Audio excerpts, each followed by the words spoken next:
Assalamualaikum warahmatullahi wabarakatuh. Bismillah, alhamdulillah, wassalatu wassalamu ala rasulillah Sayyidina Muhammad ibn Abdillah wa ala alihi wa ashabihi wa mawalah. La hawla wa la quwata illa billah. Di para alim, para ulama, para kiai, jajaran pengurus organisasi keagamaan Islam yang kita hormati, pengurus Nahdlatul Ulama, pengurus Muhammadiyah, beserta seluruh jajaran banomnya masing-masing yang hadir di acara ini ataupun yang berada di siaran Zoom.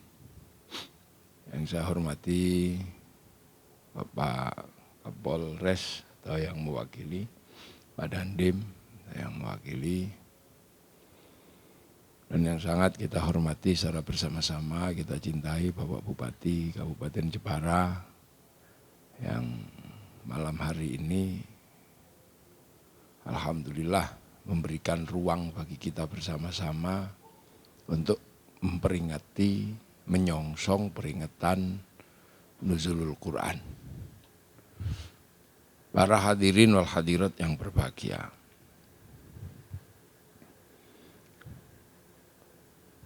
kita sudah lama sebenarnya di Kabupaten Jepara ini ada sosok yang menginspirasi gerakan emansipasi dan perjuangan anak manusia di zaman Belanda, yaitu yang dikenal dengan Ibu kita Kartini yang kemarin satu minggu yang lalu kita peringati. Ada satu rangkuman kegelisahan yang ditulis dalam surat yang akhirnya dikumpulkan dalam sebuah rangkuman habis gelap terbitlah terang. Sebuah momentum kegelisahan yang luar biasa yang ternyata habis gelap terbitlah terang itu diilhami oleh satu ayat Al-Quran yang saya lupa itu. Surat apa dan ayat berapa. Tapi bunyinya Allahu waliyul ladzina amanu yukhrijuhum minadh dhulumati ilan nur. Tidak tahu itu. Surat apa itu? Al-Baqarah kata singgih.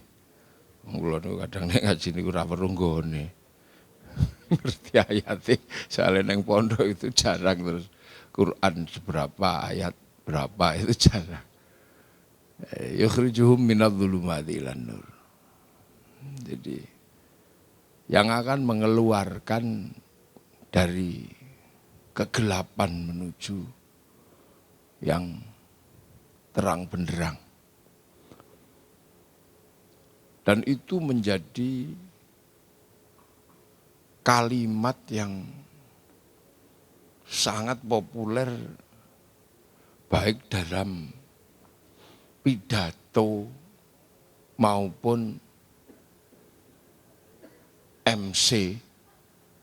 Itu populernya luar biasa. Ketika seorang MC menyebutkan, semoga sholawat dan salam kita curahkan kepada Nabi Muhammad SAW yang telah mengeluarkan kita dari zaman yang gelapan menuju jalan yang terang benderang, yaitu agama Islam. Itu kita enggak tahu sekarang, kalau orang pidato tadi saya enggak dengar tadi. Kalau dulu itu kayaknya kalimat wajib. Lomba pidato kalau enggak pakai itu enggak menang. Itu dulu. Itu sesungguhnya adalah kalimat yang sangat dikenal bahkan menginspirasi ibu kita bersama, yaitu ibu kita Kartini. Sampai zaman milenial. Nah ini minat dzulumati ilan nur, ini dari kegelapan ke zaman terang. Nah itu sama dengan kegelisahan Rasulullah. Jadi Rasulullah itu juga gelisah. Tapi tidak ada jawaban. Dalam pandangan Rasulullah, situasi masyarakat waktu itu menggelisahkan. Semua berebut perempuan. Kalau ada yang cantik pasti diperebutkan. Tapi kalau ada anak lahir perempuan dibunuh. Itu ini orang jahil benar, jahiliyah, orang bodoh. Jadi selalu berharap ada perempuan cantik, bahkan sampai bunuh-bunuhan gara-gara perempuan. Tapi kalau ada anak lahir perempuan, dibunuh. Nah terus tukule perempuan dari mana kalau dibunuh? Itu bodoh. Kemudian orang menyembah sesuatu yang dalam pandangan waktu itu menurut Rasulullah nggak ada manfaatnya, nggak memberikan madharat apapun. Kalau nggak nyembah, kalau nyembah juga nggak ada manfaatnya. Nah ini apa? Itu kegelisahan-kegelisahan. Bahkan semenjak Nabi Ibrahim kegelisahan itu ada. Nabi Musa juga mengalami kegelisahan yang sama. Nah kegelisahan itu menghasilkan satu sikap hidup buat Rasulullah. Itu naik ke atas gunung. Kalau orang kita menyebutnya bertapa gitu, mungkin Mbah Wali Nyamplungan di Karimun itu bertapa. Nah, sampai satu ketika zaman 90-an itu ada intelektual di Jogja itu mengatakan ada kemungkinan Rasulullah itu keturunan Jawa. Karena suka bertapa. Nah, yang biasa bertapa itu orang Jawa. Tapi saya bilang waktu itu nggak mungkin. Jadi bukan karena keturunan orang Jawa, karena memang orang Arab itu sendiri juga suka bertapa. Buktinya apa? Punya bahasa bertapa, yaitu tahannus atau kholwat. Kalau punya bahasanya, itu berarti punya kebiasaannya.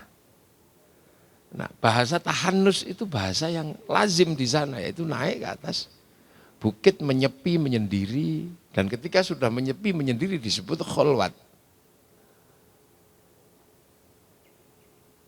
Nah itu kalau punya bahasanya berarti punya kebiasaannya. Kalau tidak punya, kok impor, berarti bahasanya tidak pernah berubah. Contoh, orang Indonesia ini enggak punya binatang tinggi yang lehernya blonteng-blonteng kayak kasur. Yang bisa menjangkau hampir 25 meter. Kita enggak punya. Itu orang Afrika punya. Orang Arab punya. Mereka menyebut zarofah. Lah karena hanya sana yang punya, ketika barang itu masuk ke sini, orang sini patuh dengan bahasa sana, menyebut jerapah. Orang Eropa patuh dengan bahasa zarofah dengan jereva. Sama. Orang Arab juga patuh. Mereka enggak punya rambutan. Yang punya rambutan orang Indonesia. Maka kemudian ketika sampai sana ya tetap disebut rambutan. Enggak disebut syariah itu enggak. Nah ini. Mereka enggak punya pepaya. Makanya ketika pepaya sampai sana patuh dengan babaya. Nah, Begitu juga Rasulullah ini bertahanus. Orang Arab punya bahasa kholwat, bahasa tahanus. Berarti sana punya kebiasaan. Nah, kegelisahan Rasulullah itu kemudian didatangi oleh malaikat Jibril. Dan ketika malaikat Jibril datang, ya tidak kemudian Rasulullah langsung, oh terima kasih Jibril, kau telah datang memenuhi permintaanku. Enggak, Rasulullah lari. Itu artinya apa? Bahwa sejarah Tuhan yang sebelumnya itu tidak terlalu dikenal di Arab. Sejarah tentang malaikat yang turun membawa wahyu yang ada dalam tradisi Yahudi, yang ada dalam tradisi Nasrani. Ini tidak dikenal sebelumnya. Yang dikenal di Arab itu ya ahli syair dan kahin atau dukun. Makanya ketika Rasulullah didatangi malaikat Jibril, lari Rasulullah. Besoknya naik lagi, datang lagi, lari lagi Rasulullah. Sampai yang ketiga akhirnya malaikat ini kalau lari terus ini pesan ini nggak nyampe. Pesan ini nggak nyampe. Akhirnya dengan tanpa pemberitahuan sebelumnya langsung dipegang pek gitu aja. Pokoknya pek itu Iqra. Ada Isa aku. Iqra. Ya karena nggak bisa baca, nggak bisa tulis ya langsung di-share it itu aja sama malaikat. Bahasanya kan langsung di-share it itu. Tancapin aja langsung. Nah itu. Nah dari cerita ini sebenarnya adalah menggambarkan bahwa masyarakat Makkah sebelumnya tidak mengenal cerita tentang agama Samawi sebelumnya. Makanya yang mengerti persis ini, bahwa ini peristiwa terjadi ketika disampaikan kepada Siti Khadijah juga nggak ngerti itu apa. Jadi jangan dipahami ketika Quran itu turun langsung Rasulullah itu terima kasih ya Jibril. Apa yang kau bawa dari Tuhanku? Nah, menakutkan. Pedang hitam gitu. Pegang tak Iqra.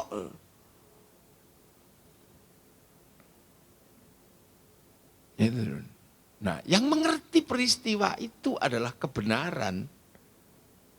Itu adalah orang Nasrani. Namanya Waraqah bin Nufail.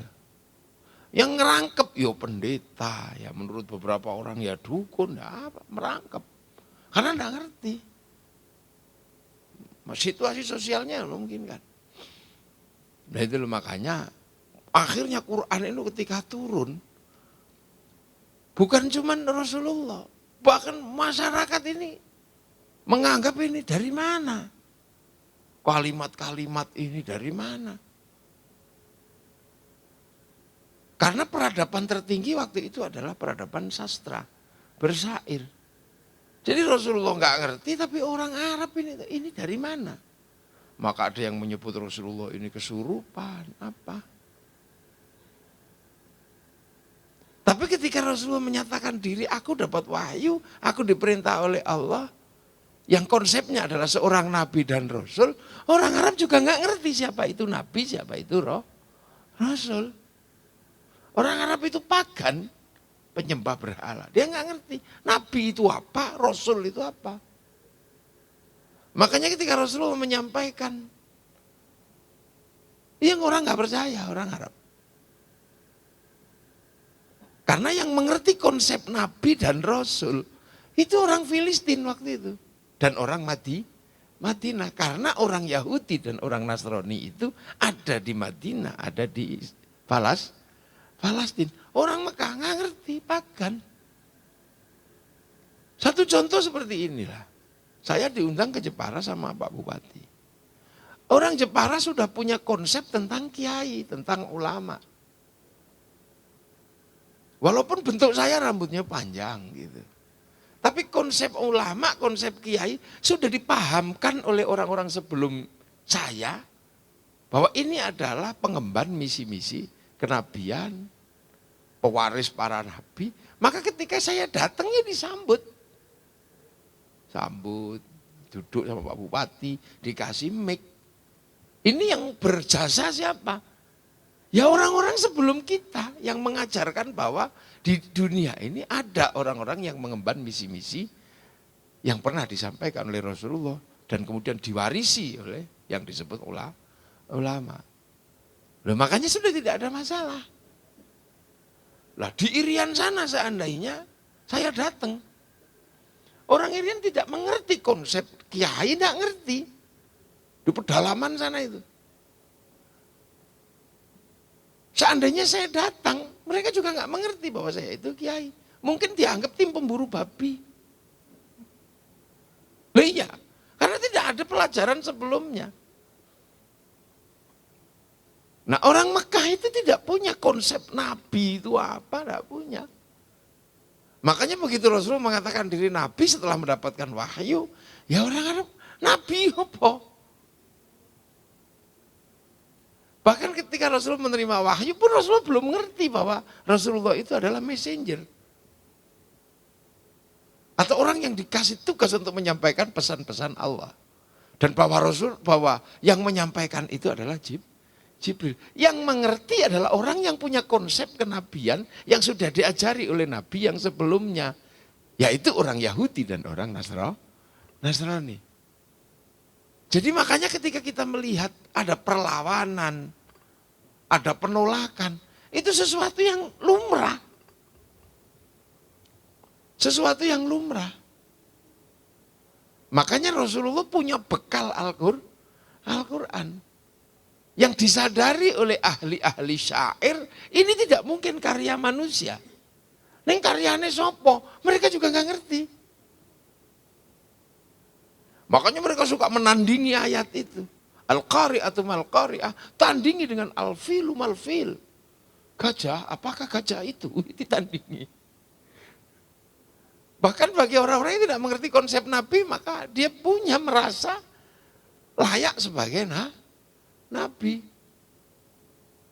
Kan gitu. Nah, ini mendudukkan turunnya Al-Quran di tengah masyarakat pagan.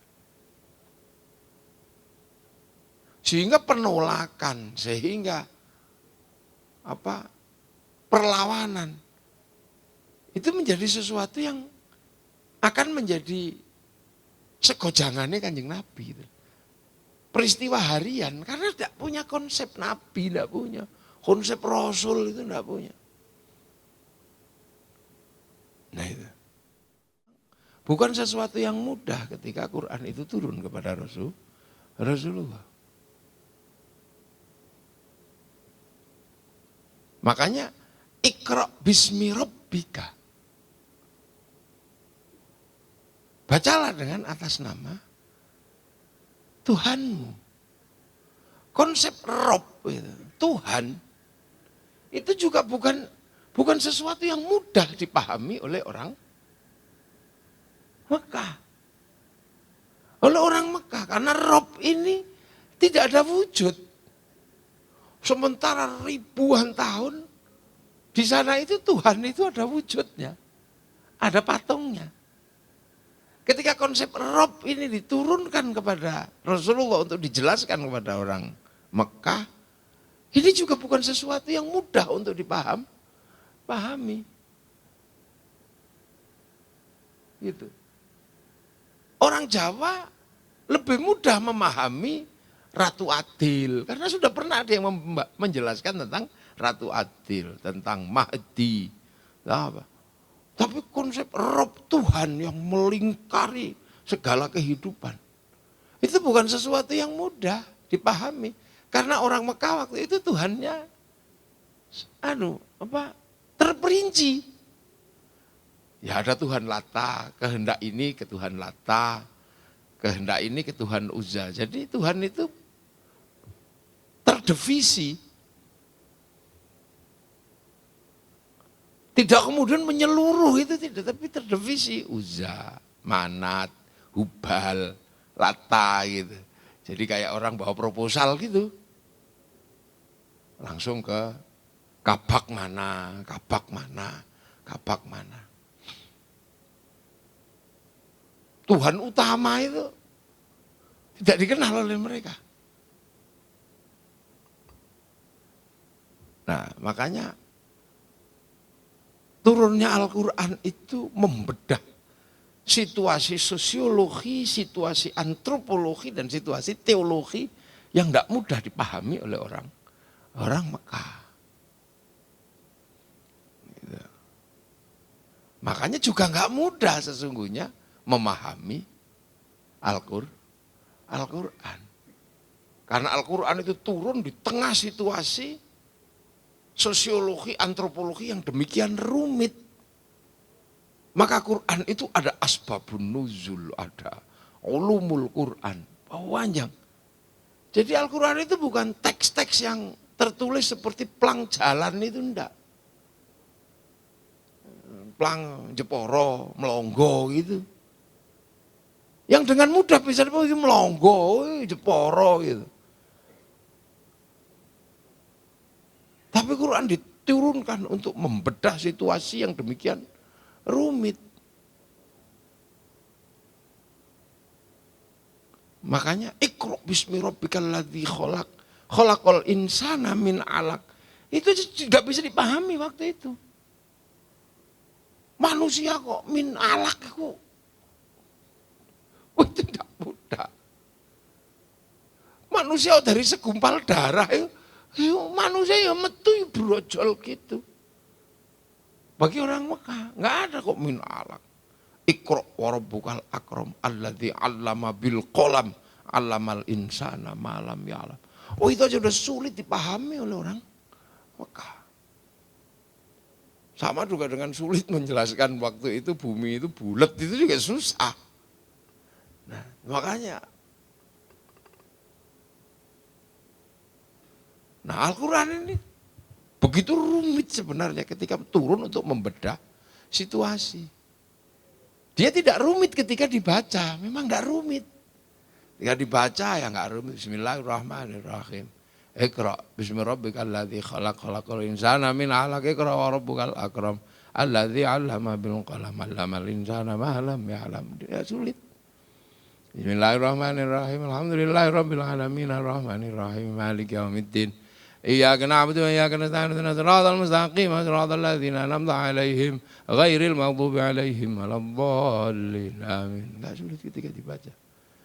Tapi ketika Quran dipahami sebagai sebuah konsep besar yang akan merubah sebuah sistem yang sudah sekian puluh tahun menjadi problem sosiologi, menjadi problem antropologi. Ini tidak mudah. Nah, itu bedanya kitab suci itu di situ. Kitab suci itu di situ. Bedanya di situ. Menjadi guidance buat manusia untuk berjalan dalam situasi yang predictable maupun yang unpredictable, yang bisa diprediksi maupun tidak bisa diprediksi, yang terlihat maupun yang tidak terlihat. Yang terlihat ini depan mata ini anggur. Gitu. Ini anggur nih yang terlihat ini. Makan ya anggur, enggak dimakan ya anggur. Tapi yang tidak terlihat itu apa? Ini ada sedekah. Ada pahala. Ono sedekah, ono pahala. Dan dari sini ini bisa menjadi sebab surga atau neraka. Lalu sing ora ketok. Sing ketok iku anggur. Lah itu Quran. Harus mampu menghadirkan sesuatu yang nampak maupun yang tidak nampak. Ini pengajian. Yang nampak Pak Bupati, saya, Pak Kapolres, semua lengkap. Ini yang nampak. Tapi Al-Quran menjelaskan ini ada malaikat-malaikat yang sedang bersyukur ya Allah, wong Jeporo ngaji. Tapi di sini juga ada jin-jin, setan-setan. Oh, mulai. Turu. Ngantuk. Ini Quran. Kan gitu. Di sini nih, ono sing ono. Yang mampu menjelaskan, ini ngaji. Provokasi, itu jik malaikatnya. Wah, apik terus nokus ngaji Gus terus. Setan nih, mandeko. Dan itu nggak berhenti itu nanti sampai ketika saya pulang. Tidur di kamar. Iblisnya masih pengipasi. Ayo. Wah, akhirnya dikipasi ulun terus. Di situ ada nanti. Tiba-tiba kemudian, orang aku ora diundang sama orang Pak Bupati. Aku kok lo. Itu bisa tumbuh nanti ketika saya tidur di dalam kamar. Dan itu yang akan menghapus ini semua. Lagi Quran. Menjelaskan itu. Maka jangan sekali-sekali memahami Quran itu dengan satu yang sederhana seperti tekplang gitu. Nah, sekarang itu banyak yang seperti itu. Moco Quran, ya mocon. Bacalah gitu. Makanya santri itu ketika membaca Al-Quran, selain membaca, itu mengikuti dengan disiplin ilmu yang demikian rumit. Agar apa? Agar Al-Quran yang demikian kuat kalamullah ini mampu menjadi bagian dari guidance manusia untuk pulang kembali kepada Allah, menjadi konsep perubahan besar di dunia. Makanya nggak serta-merta dengan mudah. Makanya saya kadang itu komplain. Ini terus terang ini Pak Bupati misalnya, itu sering komplain. Sekarang itu orang begitu merasa baca Quran bisa, langsung kemudian dia praktek ini, karena ayatnya tahu, ini ayatnya, ayat sekian, bunyinya sekian. Kalau ini begini, belum tentu. Makanya saya itu kadang cerewet. Kalau kamu disiplin ilmumu tidak di situ, jangan bunyi. Itu kan sama dengan saya. Ketika seandainya kemudian saya harus menghafalkan teori kedokteran bedah. Saya bisa baca, nggak terlalu lama lah. Teori bedah kedokteran itu mungkin saya bisa hafalkan dalam waktu 2 malam. Ketika saya dites itu mungkin saya bisa jawab. Ini loh bunyinya. Bahwa bedah itu begini. Tapi begitu saya masuk ke ruang bedah, pasti mati itu tak bedah. Iya, itu mesti mati gue tak bedah. Nah, akhir-akhir ini kenapa kemudian orang rame sekali. Oh ini ayatnya. Tapi tidak menghasilkan satu hal yang teduh. Yang menghantarkan manusia pada pengertian-pengertian dasar. Bagaimana hidup bersama. Tapi dia menjadi bagian dari alat provokasi. Ini kan lagi ngetren. Milih presiden, ini ayatnya. Akhirnya patuh. Nah ini makanya tidak mudah.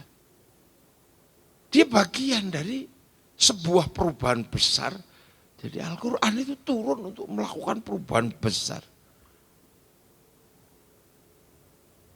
Ini tidak serta-merta dan tidak sederhana. Ayatnya ini. Nah ini yang mungkin menjadi refleksi kita bersama terhadap Al-Quran. Ada ulama yang membaca Al-Quran. Ini menemukan rahasia-rahasia besar. Yang akhirnya dirangkum dalam satu kitab besar. Itu hanya ketemu ayat kecil gitu. Walillahil asmaul husna fad'uhu biha. Melahirkan satu kitab besar. Yang itu kitabnya kemudian dikenal dengan kitab Samsul Ma'arifah. Mau itu besarnya. Itu cuma dari walillahil asmaul husna fad'uhu biha. Lah ini ikra bismi rabbika. Sebut dengan nama Tuhanmu. Nah, nama Tuhan itu terangkum yang ada di dalam Al-Quran itu aja 99 yang dikenal dengan Asmaul Husna. Itu membaca mulai dari situ aja kita sudah butuh pengertian yang sangat besar. Apalagi ketika kemudian kita membaca ayat pertama. Bismillahirrahmanirrahim. Membaca ayat itu aja kita sudah punya pengertian yang cukup besar. Bagi beberapa ulama kemudian melahirkan disiplin menyebut asma Allah. Itu baru masuk dari situ aja sudah. Menyebut asma Allah.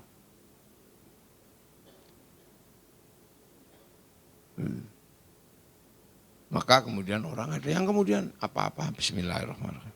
Minum bismillahirrahmanirrahim. Jalan bismillahirrahmanirrahim. Itu baru satu. Menjalankan disiplin apa yang diperintahkan oleh Allah di dalam Al-Quran. Sebut asma Allah. Menjalankan satu itu sampean wis mlebu swarga iku. Membiasakan satu menyebut asma Allah.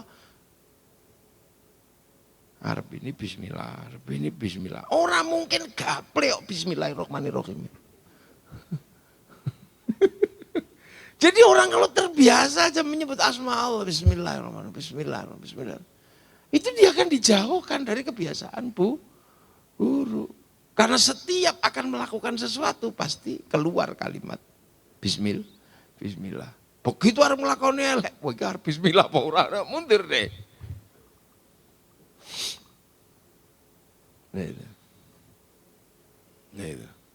Belum lagi kalau kita berbicara tentang bahwa Al-Quran ini adalah penyempurna dari kitab-kitab yang sebelumnya. Berarti kita berbicara tentang peradaban yang akan dibangun oleh Al-Quran. Karena kitab-kitab sebelumnya ini sudah menjadi bagian dari peradaban besar yang sebelumnya. Taurat itu sebelumnya menghasilkan sebuah peradaban besar. Ketika dibaca oleh orang-orang Yahudi, menghasilkan peradaban gede. Peradaban yang mampu meruntuhkan kekuatan Fir'aun. Zabur, kitabnya Nabi Daud, menghasilkan sebuah disiplin keilmuan yang sampai hari ini ketika dibaca oleh pengikutnya, menghasilkan ilmu tentang logam yang tidak pernah ada habisnya. Makanya sampai hari ini yang menguasai perbendaraan logam itu ya orang Yahudi. Karena orang Yahudi pegangan kitab Zabur. Nah, Nabi Daud itu ahli logam dunia. Logam dipegang-pegang gini, ini bisa jadi baju. Makanya simbol bintang besarnya orang Yahudi dikenal dengan simbol bintang David.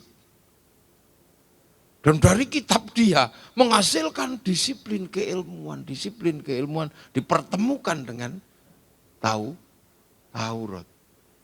Itu menghasilkan peradaban besar yang hari ini membangun Eropa itu. Yang demikian gede itu. Eropa bangkit itu dari peradaban Zabur dan peradaban Taurat. Termasuk juga peradaban Injil. Sehingga jangan heran kalau sekarang orang mengatakan ini Yahudi lah. Ya memang eranya Yahudi, eranya logam. Ini muncul seperti ini juga era logam. Era logam. Ini tidak tahu logam diputer-puter di dalam pelungkur gitu. Itu menghasilkan sinyal. Yang dulu yang harus melakukan pertemuan logam sampai menjadi sinyal itu para wali. Para wali download itu. Kalau Rabbuna Allah itu mustaqim download begini. Sampai kemudian bisa zoom wali itu. Sunan Ampel ada di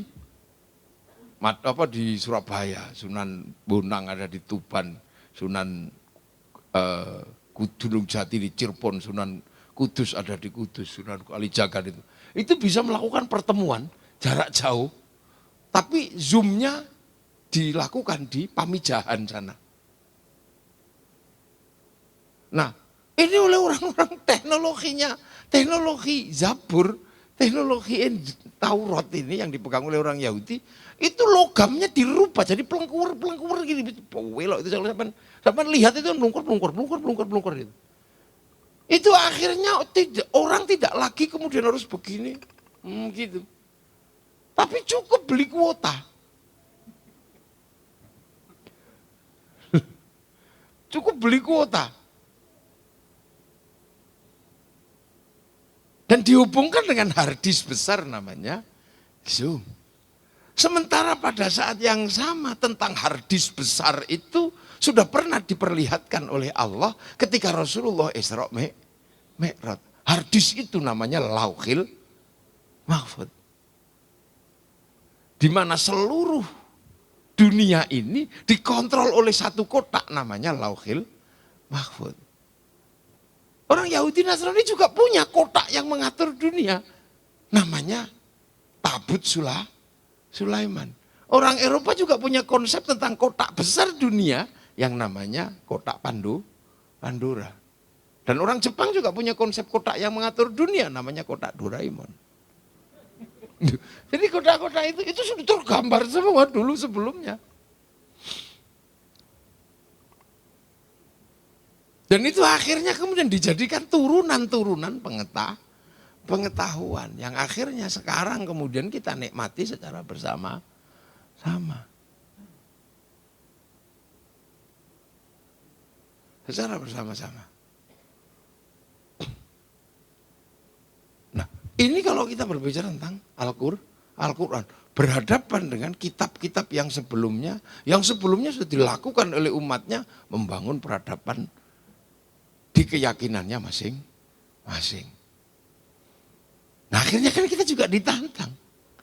Ketika berbicara tentang Al-Quran sebagai sumber pengetahuan, ketika Quran berbicara tentang sumber agama, ketika berbicara Quran sebagai sumber peradaban, bagaimana kemudian terjadi proses transformasi minad dzulumati ilan nur, dari yang gelap menuju terang benderang. Yang diterjemahkan oleh Thomas Alva Edison dengan bikin bola lampu. Yang diterjemahkan menjadi mesin diesel ini apa. Nah ini terjadi.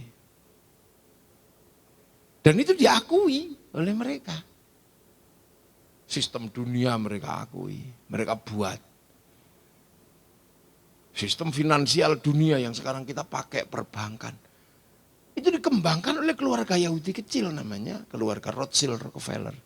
Yang akhirnya menyimpan uangnya dan dalam satu konsep perbankan yang sekarang kita pakai di seluruh dunia, basisnya ada di Wall Street Amerika dengan satu bank besar namanya Bank Devisa New York. Yang itu mempengaruhi fluktuasi seluruh uang dunia.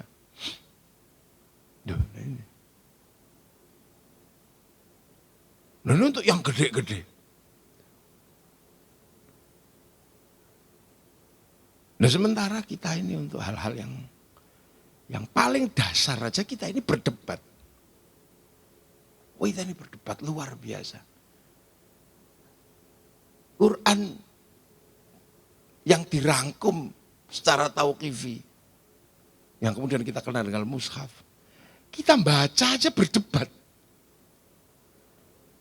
Dan menghasilkan perdebatan yang gak ada ujungnya. Padahal itu lagi mau cocok gitu. Quran pertama namanya Fatihah. Fatihah pertama Bismillah. Mau cocok kita berdebat dengan habisnya. Ya kan? Loh, mau cocok itu lah. Iki Bismillah iki banter apa? Apa alon? Ngono. Kayak Muhammadiyah mbek NU beda pun di sing Muhammadiyah.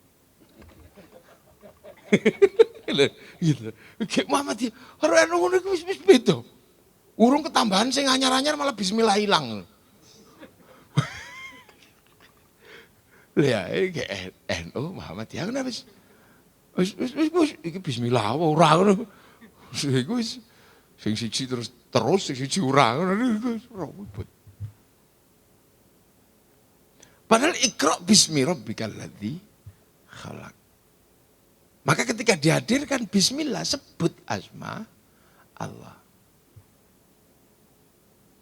Nah, salah satu yang kemudian mempertahankan bagaimana konsep bismillah itu adalah ulama-ulama tarekah. Bismillahirrahmanirrahim. Sebut ya Allah, ya Allah, ya Allah, ya Allah, ya Allah, ya Allah. Yang kalau itu kemudian dijadikan prinsip kehidupan, itu menghasilkan sebuah tata nilai kehidupan yang luar biasa adem, luar biasa teduh. Sebut asma Allah. Ya Allah, ya Allah, ya Allah, ya Allah, ya Allah. Nah itu. Sebut asma Allah. Nah begitu ini diilmoni gitu kan. Tadi kan bismillah. Nah diilmoni. Bismillah. Ini pertama kali yang disebut itu Ar-Rahman. Ini adalah konsep dasar kehidupan bersama yang berbeda dengan sekian perubahan, dengan sekian proses. Itu kalau dimaknai, itu dari situ aja cukup sebenarnya. Sebut asma Allah, Ar-Rahman. Ini cara kiai ini welas asing dalam dunia lan akhirat. Jadi Allah itu belas kasihannya di dunia dan di akhirat. Lu artinya apa? Ar-Rahman itu adalah asma Allah yang melingkupi seluruh kehidupan. Yang tidak membeda-bedakan ciptaan. Semua ciptaan berada dalam ruang yang namanya Ar-Rahman. Diliputi oleh Ar-Rahman. Singo, celeng, wedhus. Itu bahasa singo, gampang ini singo, celeng, wedhus itu. Iki menungso. Singo itu dalam liputan Ar-Rahman itu bebas. Dia makan celeng ya enggak apa-apa. Makan kutik, wedhus ya enggak apa-apa. Makan menungso ya ora apa-apa. Enggak apa-apa. Dia makan manusia, dia makan celeng, dia makanan dalam Ar-Rahman, enggak ada masalah. Karena semua adalah dalam belas kasihannya Allah. Tapi manusia kan berpihak. Nono celeng mangan apa singo makan celeng, syukur mati yo. Ketika singo makan kambing, Masya Allah kasihan. Padahal di dalam wilayah Ar-Rahman kabeh yo welas asih. Makanya jangan heran, manusia ini jangan merasa paling super. Di hadapan lalat sama aja kita itu dengan teletongnya sama. Lalat itu nggak peduli teletong itu ya diinjak-injak apa, taek ya diinjak-injak, muka ya diinjak-injak, nggak ada peduli dia. Di hadapan virus ya manusia sama aja, nggak ada bedanya. Babi ya dimakan virus, manusia ya dimakan virus. Di hadapan penyakit itu sama aja. Jadi semua mendapatkan haknya masing-masing. Loh makanya semua yang di dunia ini pasti dalam wilayah Rahmannya Allah. Yahudi yang dunia, ya berarti dapat belas asihnya Allah. Nasrani kok di dunia, ya dapat belas asihnya Allah. Loh makanya dalam konsep Ar-Rahman bisa saling berbagi. Ini pengajian yang kita berbagi dengan orang Jepang yang agamanya Shinto. Untuk urusan apa? Urusan make.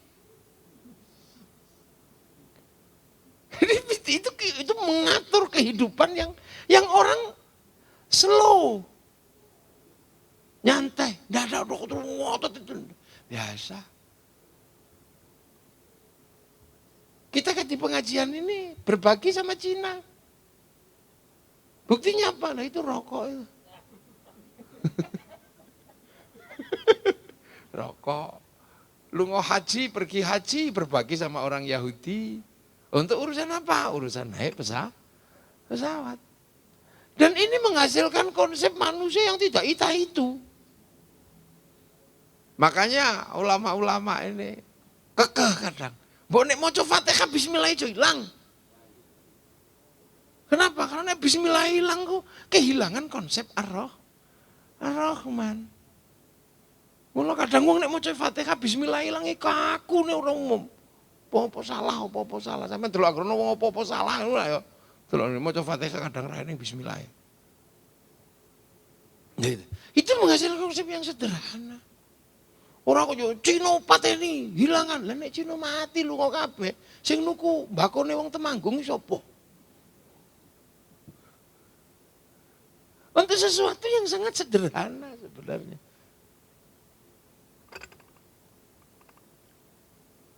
Sesuatu yang sederhana. Kita butuh semua orang dalam kehidupan. Itu. Makanya ini kalau dasar ini jadi pahami. Itu akan menghasilkan sebuah prinsip kehidupan yang landai. Yang penuh pengertian, saling bertoleransi. Karena semua sedang mendapatkan belas kasihan Allah yang di dunia ini. Jadi tidak kok kemudian hancurkan Yahudi, ngelangi kita. Lunga haji nih. Bahkan ketika pemerintah Saudi menyambut Duyufur Rahman, menyambut tamu-tamunya Allah, itu keinginan pemerintah Saudi adalah apa? Jangan sampai tamu Allah ini terlantar. Jangan sampai tamu Allah ini tidak keurus. Untuk kebutuhan itu, pemerintah Saudi manggil orang Amerika. Yang kadang pakai katoknya segini. Auratnya kemana-mana. Tapi panggil di sini.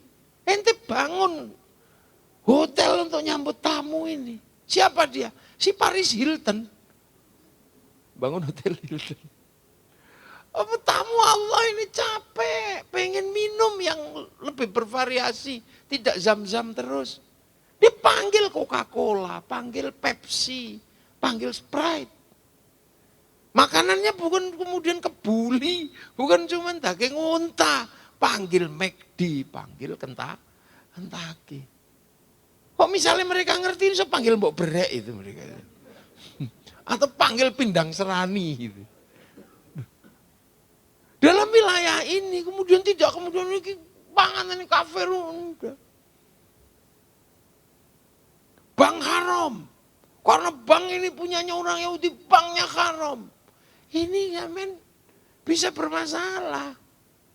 Lebih lu mau kaji gimana? Mau pergi kaji itu pakai bank. Pilotnya 40 juta ya enggak mau. Termasuk orang baca Quran itu juga pakai bank. Karena percetakan Quran pasti utang bank duluan sebelum dibeli oleh Depak. Itu Ar-Rahman yang punya belas kasihan di dunia dan di akhir. Ngono itu kalau kita bisa santai, ngaji, mburine backgroundnya iku sing gawe wong Jepang itu, mbok mereka Sony apa gitu. Ini asli Jepara, ya godhong. Kayak zaman dulu itu. Iki lho godhong asli Jepara.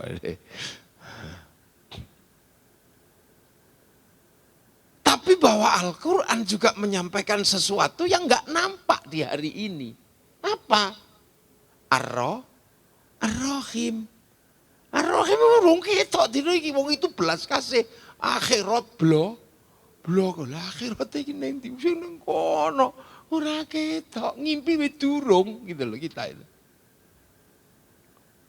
Makanya Ar-Rahman kemudian dijelaskan alhamdulillahirabbil alamin. Ora Rabbil Amrikiyin. Betul, bukan Rabbil Indonesiyin, tapi Rabbil Alamin. Nah, maka dibaleni lagi Ar-Rahman, Ar-Rahim. Ya Ar-Rahman itu ya Rabbil Alamin, pangerane wong alam kabeh. Lah apa meneh wong Jawa anggere wis muni wong itu apa-apa wong. Seluruh jadi wong itu semesta, bukan menungso tok. Wedhus iki ya wong nek orang Jawa. Ya wedhus nek nggih wong ta nggih. Kalau wong Jawa itu wedhus ya wong. Apa sawahmu kok pageri yo. Oh mau dipangan wedhus. Ah wong wedhus kok ora dijancang. Wedhus ya wong. Jadi Orang Jawa itu ketika memaknai Rabbil Alam ini pengirannya wong. Kalau anu bahasa Arab kan bahasa Indonesia kan Tuhan semesta alam. Tapi nek wong Jawa lu pengirane wong alam kah? Kabeh wong Jawa nek wis muni wong, itu semesta iki wong. Ono bocah ngene iki ngopo? Delok srengenge. Wong srengenge kok mbok delok. Lho, tekan telek ya wong. Apa dipel? Teleki pitik, wong pitik, wong telek. Lho, apa wong krupuk ya wong. Mencret, oh lah kerupuk entek sablek lah, wong kerupuk caplek kok dinten, wong kerupuk. Itu loh. Nah, itu makanya nggak mudah. Karena apa? Ar-Rahim itu rono, ira ketok piye. Nah, Ar-Rahim itu sapa? Kan gitu. Itu adalah future, masa depan, future word. Jadi lakukan Halloween ini, dunia masa depan, ini tidak kelihatan. Karena apa? Ar-Rahim itu maliki yaumid, rojone dino kiamat, sembol iku sesuk bentuke kaya ngopo wallahu alam. Kiai-kiai rapate mikir kiamat iki kapan rapate dipikir. Kenapa? Wong mati bareng-bareng kowe kok dipikir. Kok kiamat yo ijen ngono yo mikir. Wong iku bareng-bareng mabruk anu mati kabeh. Gitu. Malik Yaumiddin. Itu hari kiamat engko ono dajjal ono apa. Tapi sekarang ini kiamat itu menjadi ilmu. Yang akhirnya kemudian menjadi seperti ramalan orang. Padahal ini sudah dijelaskan, kamu nggak ngerti kapan datangnya. Tanda-tandanya itu begini. Tapi itu juga bukan tanda-tanda yang pasti gitu. Hari ini tafsirnya beda-beda. Dajjal itu akan muncul di menjelang kiamat. Tapi karena wis dipikir dino iki, akhirnya menghasilkan bahwa Dajjal itu Amerika, Dajjal itu dolar, macam-macam. Akhirnya Dajjal itu sopo ngono. Akhirnya terus Kiai Said diarani Dajjal, diarani apa? Itu kenapa? Ya karena orang Maya mikir, itu konsep masa depan. Tanggal 15 Ramadan akan ada asteroid, awas. Delik kabeh wis sing didol bandane karena takut ada asteroid. Ternyata yang nggak jadi tahun kemarin, tanggal 15 Ramadan hari Jumat nggak jadi. Terus Sungai Tiberias mengering. Nah Sungai Tiberias, Danau Tiberias itu mengering ya dari dulu, kalau lagi airnya kurang ya ngering. Tapi mengering yang dimaksud tanda-tanda kiamat itu, besok ketika seluruh kaum muslim itu perjalanan menuju Makkah Madinah, kehausan, teringat ada Danau Tiberias, begitu bergerak ke sana airnya kering. Karena apa? Diminum sama Ya'juj Ma'juj. Akhirnya kemudian ini orang ramai sekarang sampai ahli kiamat. Sampai akhirnya kemudian akan ada khilafah. Rawame khilafah kemarin itu, ayo kono. Ini adalah khilafah. Ala minhajin nubuwah. Oh ini padahal khilafah Riyah khilafah Hizbut Tahrir. Tapi ben ketok keren itu bagi tanda kiamat, terus menyebut bagian dari kiamat. Akhirnya ahli kiamat, ustadz ahli kiamat ono.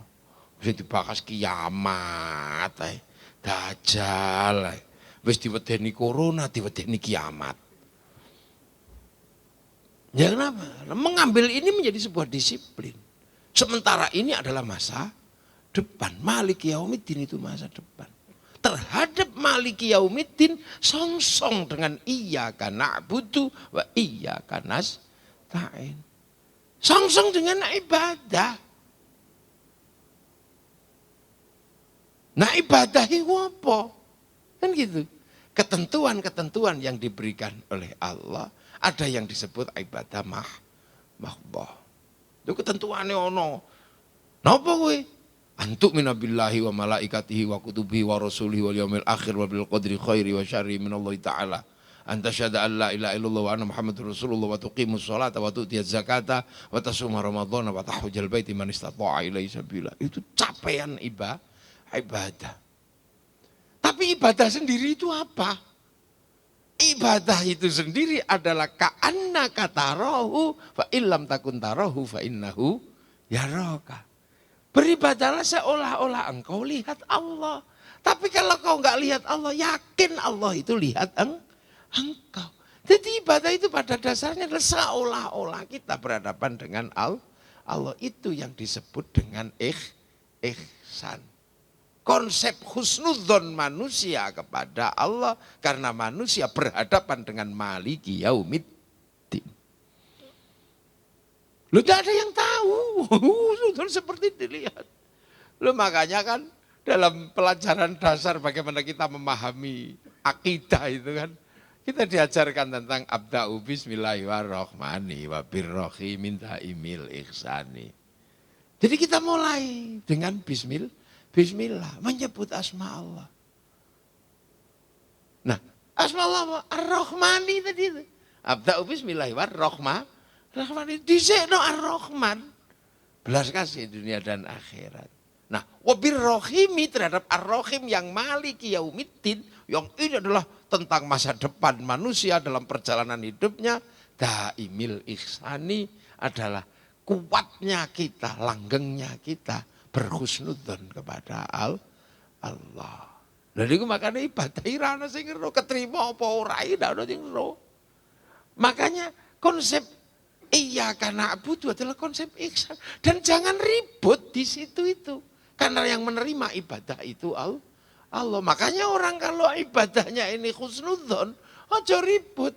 Membayangkan ditompo aja sudah ketakut gitu. Jangan-jangan kayak gak ditompo. Mikir diterima atau tidak aja kita sudah mumet. Nah ini. Maka biarkanlah orang beribadah. Yang tidak boleh itu bid'ah. Ibadah yang dibuat buat muhdasah. Lah muhdasah itu apa? Merubah syariat ibadah mahdhah. Salat zuhur, papat. Saking senengnya dadi 7 ngono lha iku ora oleh. Salat Jumat, saking senengnya tiba-tiba dilakukan jam 7 pagi ya ora oleh. Utawa barasar itu ya ora oleh, ndak boleh. Nah, makanya konsep ibadah ini adalah konsep husnudzon. Pokoknya semoga-moga ketompo lah. Nah, kalau sudah ibadah husnudzon kepada Allah, moga-moga ketompo, nasta'in minta tolong.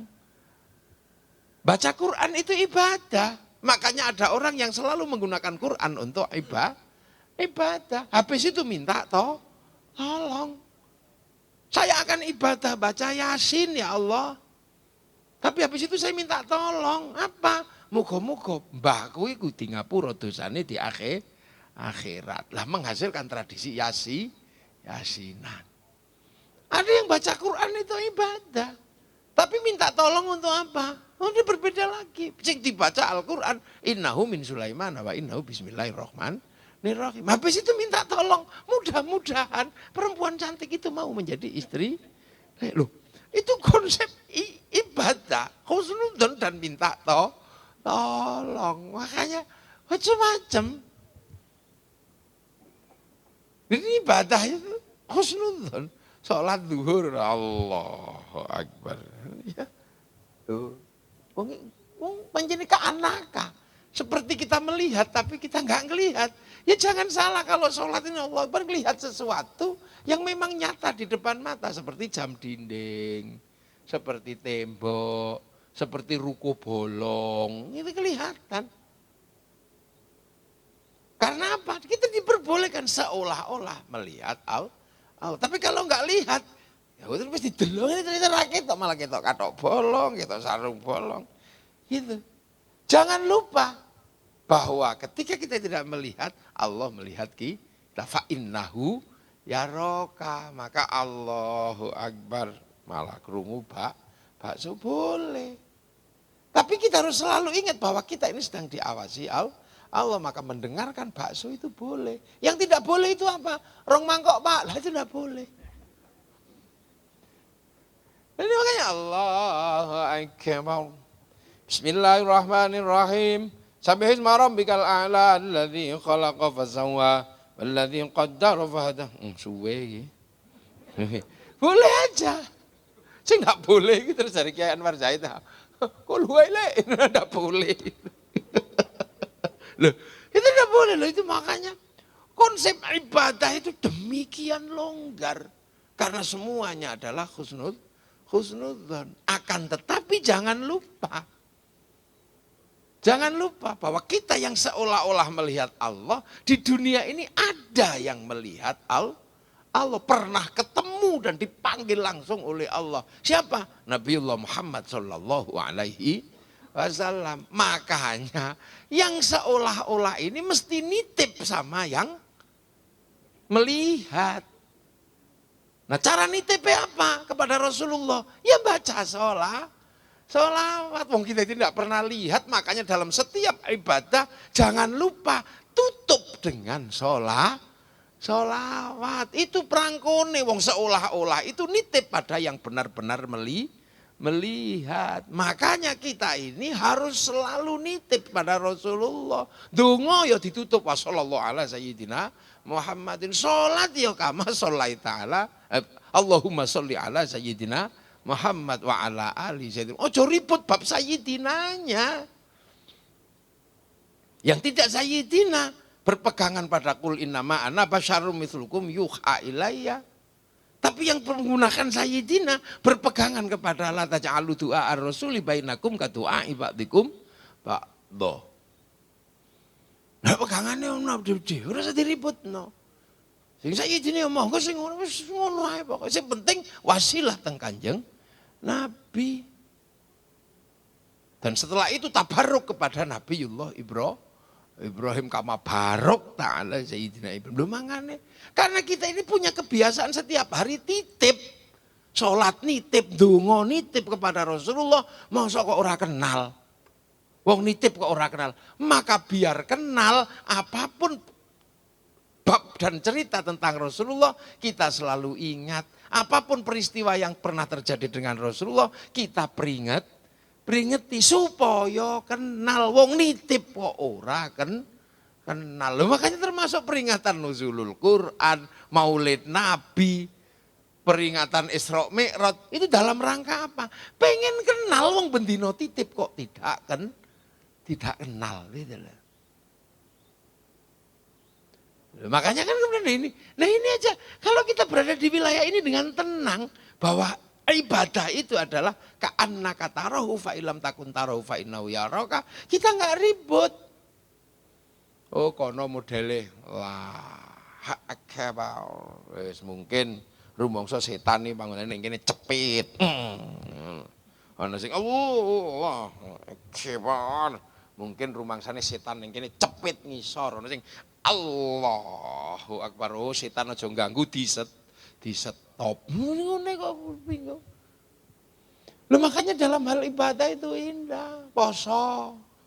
Wong poso bersih-bersih ya ana sing arep padusan husnudzon, mudah-mudahan dengan adus sebelum Ramadan ini menjadi awal kebersihan dalam toharo. Lu ndak usah ribut.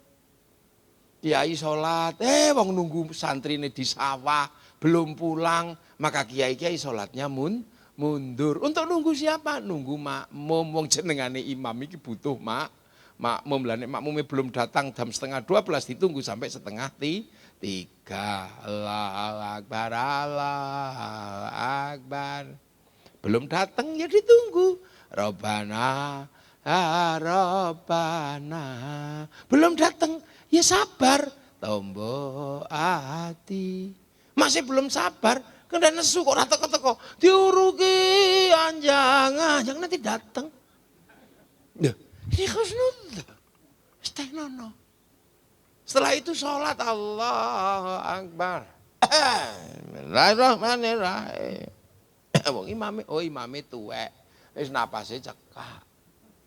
Bismillahirrahmanirrahim. Qul huwallahu ahad, Allahu samad. Lam yalid wa lam yulad wa lam yakul lahu kufuwan ahad. Husnudzon jangan-jangan sing mburi iki dengkule linu.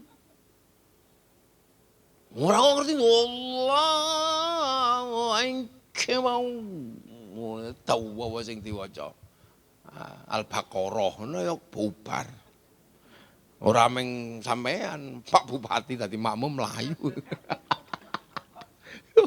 Aja lho. Walaupun sing ngimami, kecuali sing ngimami wonten presiden Pak Bupati ya anteng saja ngomel-ngomel. Loh itu. Penuh khusnudzan. Jadi aja terus kemudian kita menilai ibadah orang ngono. Syirik, kafir. Ngono aja gitu, wis jarno ae. Bahkan misalnya ada gitu saya ada orang mati kan terus ada orang mati gale tumpeng apa gale lampu, gale kopi, kayak payung, lampu dikeluar di kita khusnudzan aja Allah. Itu kan karena saking gelone wong tuane mati. Engko nek wis pegel ya leren-leren dhewe ngono tok. Lah, menghadirkan prinsip-prinsip dasar iya karena butuh beribadah itu khusnudzan. Kok dina iki angel ora umum. Akhirnya kita ini ribut persoalan ibadah. Nah, untuk itu semua maka kita ini ya sudahlah. Karena yang tahu agama itu yang diberikan itu adalah Rasulullah, maka ihdinas siratal mustaqim. Ya sudah, minta jalan yang lurus yang dibimbing oleh Allah yang pernah diajarkan kepada Rasulullah. Tapi siratal mustaqim itu ya ono siratal ladzi ini jalannya orang orang. Nah, kayak kita ini kan lebih banyak mengikuti jalannya orang. Yang mengikuti langsung jalannya Rasulullah itu dulu siapa? Ya sahabat yang ketemu langsung bisa nanya, ya Rasulullah, ini bagaimana? Ya Rasulullah, ini bagaimana? Kalau kita kan ikut jalannya orang-orang sudah katanya an pauanjang. Makanya hadis itu an qala Rasulullah. An amarona Rasulullah. An nahana Rasulullah. An kunna ma'a Rasulullah. An ro'ah itu Rasulullah, an sami itu kan pauanjang karena kita ini sudah masuk ke wilayah siratal ladzina jalannya orang-orang pauanjangnya luar biasa. Makanya kita ini jalannya orang-orang yang ya parani kuburane diziarahi menghasilkan apa? Keluhuran budi bahwa kita ketemu siratal mustaqim itu menerima bantuan dari orang-orang yang ada di luar kita. Siapa? Ya alladzina ya wong akeh. Makanya kemudian konsep walladzina ja'u min ba'dihim yaquluna rabbana ighfir lana wa li ikhwanina alladzina sabaquna bil iman.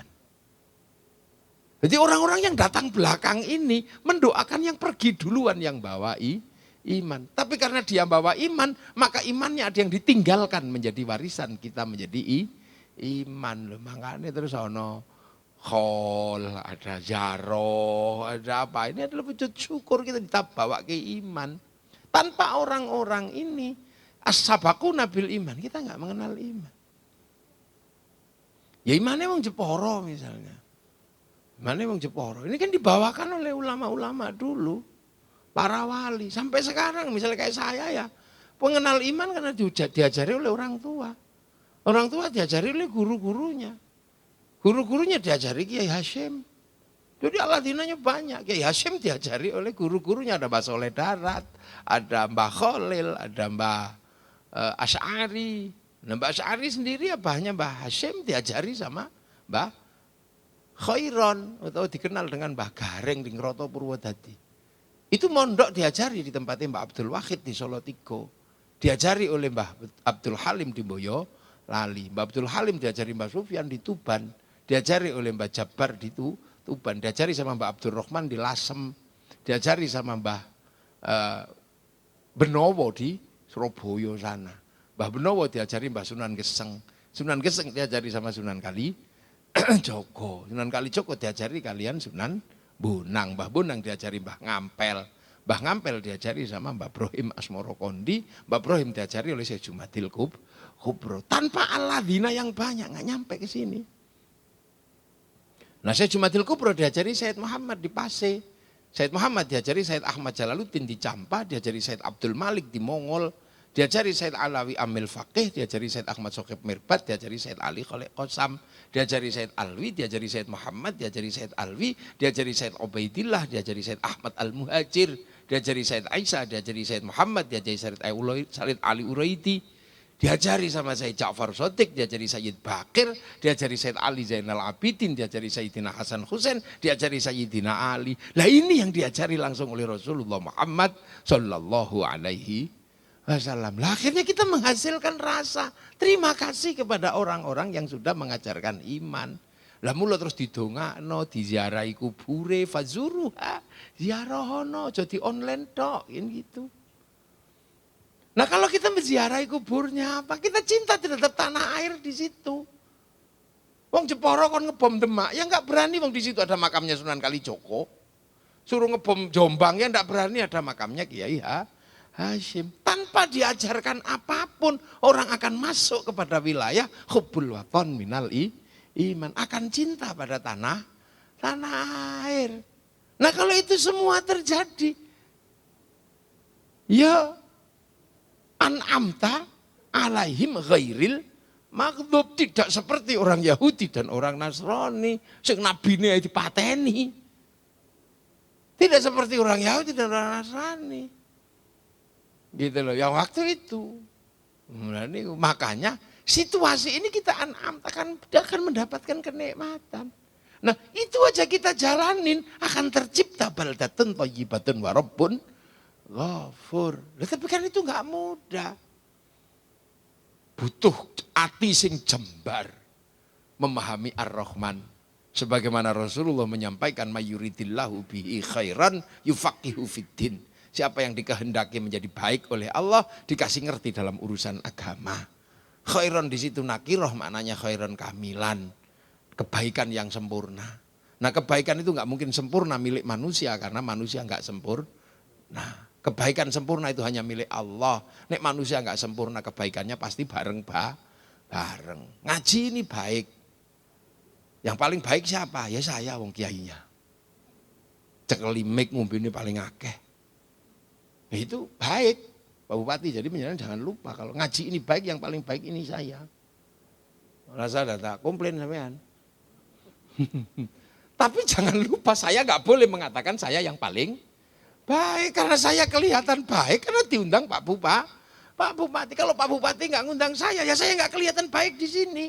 Lah kalau sudah gitu baik mana? Saya apa Pak Bupati? Ah ya Pak Bupati, ya apa aku kok suruh aku sing ngundang. Nah cari saya ya nek aku ra teko ya pengajian melek, Pak. Iku lagi saya sama Pak Bupati kalau berbicara kebaikan iso ribut, iso gelut itu.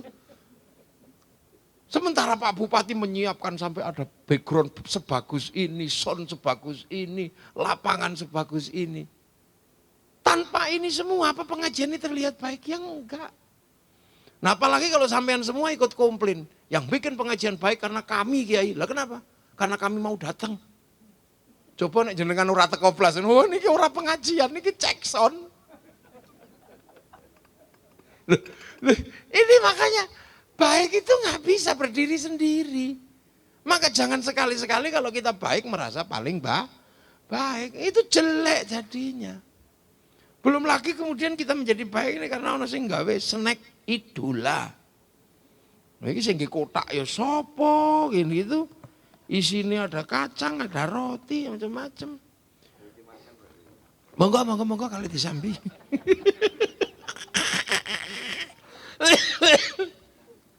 Loh ini bareng-bareng. Makanya ketika makan ini pun Allahumma barik lana loh. Padahal sereten-sereten dewe kok barik lana, kok mutakalim al ghair. Kok bukan mutakalim wahdah wong sereten ya dewe. Ya karena makan ini pun bareng sing gawe sapa, kotake sapa, alah yo macam-macam sudah nanti ada bumbunya. Sing nanem bumbu siapa dadi sedep karena ono uyahe, sing gawe uyah sapa. Sing gawe cuwek ya siapa. Pas gawe uyah itu digelundungke itu jangan-jangan orang yang ngompol di tambaknya juga kita enggak ngerti. Wah ini benar-benar bareng-bareng. Makanya kalau makan jangan sendiri, usahakan bareng wong doanya Allahumma barik lana kok ijen-ijen itu enggak bagus. Loh itu. Nah itu semesta itu aja kita udah susah memahaminya. Dengar. Kamilah yang paling baik. Karena kami celananya cingkrang. Sing gak pakai gunting itu sapa. Kami yang paling baik karena jenggot kami panjang. Sing ndawakno lho ya Gusti Allah. Lamun opo rapikan sing gawe alat cukur ya tatra. Ya silet. Nah. Pak Bupati itu kelihatan cakep karena pakai baju banser. Gantengin pol malam hari ini. Tapi Pak Bupati nggak ketahuan kalau banser kalau nggak ada tulisan banser. Tulisan itu dibordir Sing gawe mesin bordir itu Cina, mereknya Butterfly. Loh, itu dunia. Jadi jangan dikira kemudian baik itu berdiri sendiri. Pak Bupati sekarang terlihat baik. Karena jadi bupati. Tapi itu suaranya uang ngisor-ngisor sing gelem nyoblos. Kalau nggak ada yang mau nyoblos gitu ya nggak jadi bupati. Maka jangan menjadi bupati yang baik, jangan melupakan yang di bawah-bawah itu. Sing ngisor wit gedang-gedang itu dilupakan. Yang sudah sambil watuk-watuk teko nggawa coblosan pluk gitu. Coba nek mangkel lempok ke tempat sampah nggak jadi bupati begini. Jadi baik itu enggak pernah berdiri sendiri. Kalau manusia, polisi terlihat baik ya karena ada maling. Kalau sudah nggak ada maling ya pensiun. Oke. Jadi kalau panjenengan itu ya jangan galak-galak nek ana maling, direhabilitasi dengan baik. Kok jadi gabuki aja wong. Itu adalah alat untuk membuat polisi menjadi lebih baik. Kan gitu. Ono copet, ya jangan dikebuki. Karena copet itu membuat kita menjadi baik kita. Ulah ono kiai ndelok wong dablek ngono ya ora apa-apa wis jane seneng mawon. Soalnya entek sing dablek ki pengajiane prei.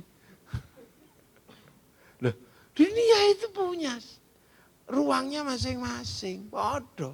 Manusia difitnah, biasa itu sedang dipupuk. Karena pohon itu tidak akan berbuah bagus kalau tidak dikasih pupuk. Pupuk itu pasti bau dan tidak enak. Ya bejone awak dhewe dadi wite dudu dadi tletong ngono tok. Jadi semua di balik yang ada di dunia ini terjadi hukum sebab akibat. Sebab akibat terjadi di situ. Itu. Makanya kebersamaan itu harus saling dijaga. Dan itu semua berada dalam ruang yang sudah diberikan Allah dalam sebuah konsep Ar-Rahman. Ngono tok. Yuk gek satu tok. Kalau dibaca aja ya enak mau cepet. Tapi kalau kita pahami dan itu hanya itu setetes. Yang saya tak jelaskan ini cuma setetes dari memaknai Fatihah. Itu bukan tafsir tunggal bukan. Itu mesti tak. Di balik itu nanti makna lagi panjang. Karena Quran itu berbicara tentang yang nampak dan yang tidak nampak. Apalagi kalau alif lam mim lah ya sudah. Allahu a'lamu bimuradi. Hanya Allah yang tahu maksudnya. Dalikal kitabul la raiba fi hudal lil muttaqin. Jadi hanya orang-orang yang bertakwa yang bisa mendapatkan hidayah. Muttaqin itu sapa? Alladzina yu'minuna bil ghaib. Ditaruh depan tentang memaknai ghaib. Wah iku saiki ghaib sapa apa musyrik agar krungu ghaib bid'ah lah ya repot. Padahal masuk pertama kali menjadi muttaqin yang memahami Al-Qur'an itu yu'minuna bil ghaib. Ghaib di situ bukan hanya semata-mata paham pemikiran tapi menjadi experience of religion atau pengalaman keagamaan. Ini tak terus nunggu dawane ora umum. Sesuk meneh kapan-kapan Pak Bupati iki. Pokoke niki alhamdulillah sudah sepuh-sepuh do asam urat masih ibadah. Ya dadi wis niki wis anu dah wayahe gitu kan. Sepuh-sepuh dengkule wis asam urat ya kula ya kudu husnudzon bahwa anu wis padha ada dengkule sudah linu, itulah. Nah itu maka dari hal yang sekelumit dan sederhana ini akan menghantarkan kita kepada baldatun thayyibatun wa rabbun ghafur. Dan itu sudah dijelaskan minat dzulumati ilan nur yang tergambar di dalam pikiran-pikiran Raden Ajeng Kartini, suatu yang luar biasa. Oke, mudah-mudahan kita semua dalam ridha Allah. Kita menyongsong Lailatul Qadar, kita menyongsong nuzulul Quran, kita menyongsong kehidupan berikutnya. Semoga semua dalam ridho Allah Subhanahu wa Ta'ala dan kita selalu dapat syafaatnya dari Rasulullah Muhammad sallallahu alaihi wasallam. Assalamualaikum warahmatullahi wabarakatuh.